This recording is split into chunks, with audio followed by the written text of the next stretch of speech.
Welcome citizens of the world. So not only are they suppressing important information about how you really contract Ebola, but the US government actually invented the Ebola virus. I know this is a tough one to swallow, but I promise you it is true, and don't just take my word for it. I found an interesting document online that will prove my point. Just take a look at this.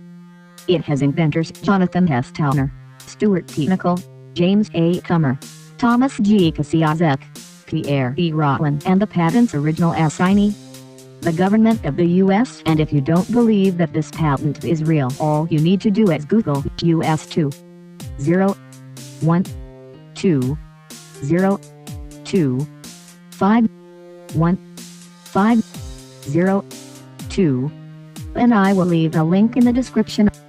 Also know that all this has been done in the Obama administration, but I didn't need to tell you that Obama's not looking out for our best interests. This information might scare you, but it needs to be heard. Right now West Africa is experiencing the worst Ebola outbreak in history, and it has spread out of Africa. Doctors are calling the outbreak out of control. To make this situation even worse, the mass media and public health officials are covering the very important fact. The study conducted in 2012 showed that Ebola was able to travel between pigs and monkeys that were in separate cages and were never placed in direct contact.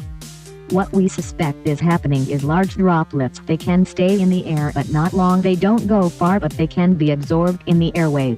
And this is how the infection starts.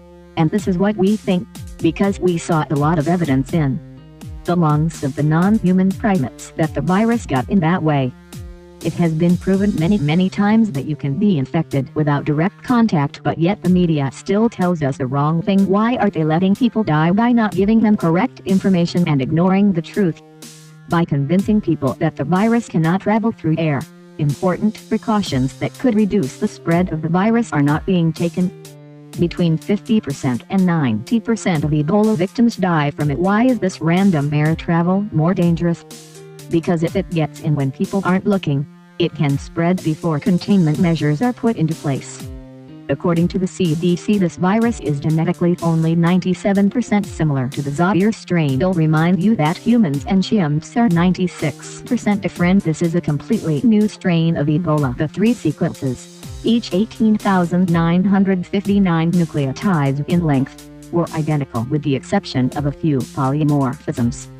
That positions 2124 G8, synonymous 2185 the GNP 550 to glycine-glutamic acid 2931 the G synonymous 4340 CT synonymous 6909 ATS GP 291 arginine tryptophan and 9923 TC synonymous. And I don't think I need to tell you why they want this virus to spread, and I also like to say I don't like sitting on the population control agenda. I know it might make you scared, and I don't like to go on and on about it, but I think that people do need to know this. We must reclaim our freedom before it is too late. We need to unite and come together all as one.